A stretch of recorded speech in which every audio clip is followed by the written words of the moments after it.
portion control. Another approach to changing our eating and potentially drinking that we might adopt is portion control. Just being aware of how much of certain things we're having, whether it be just paying a bit more attention or following something a little bit more rule-based, like the plate you've seen behind me, that people recommend having a proportion of your plate from certain food sources, or maybe that your meat is the size of a fist, vegetables the size of an open hand, starchy carbs the size of your palm, or whatever it may be. And that's a perfectly valid approach.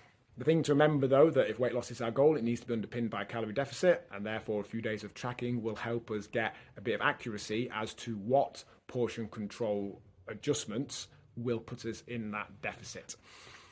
And for most people, that paying a bit of extra attention to what we're eating, and more importantly, challenging that all or nothing mindset that we claim that we have, whereby if we don't eat in a way that we feel we should do, we decide to just go to the complete opposite end of the extreme and just eat in a massive surplus.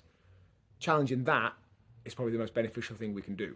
That is what will enable us to show portion control, because we won't always have the portions and probably the food choices that we think we ideally should do.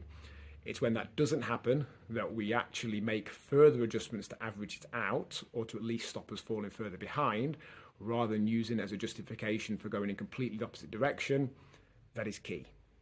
But again, portion control will be more effective if underpinned by a few days of tracking to get a bit of accurate data as to what an appropriate portion size of different choices is for someone of your size and activity levels.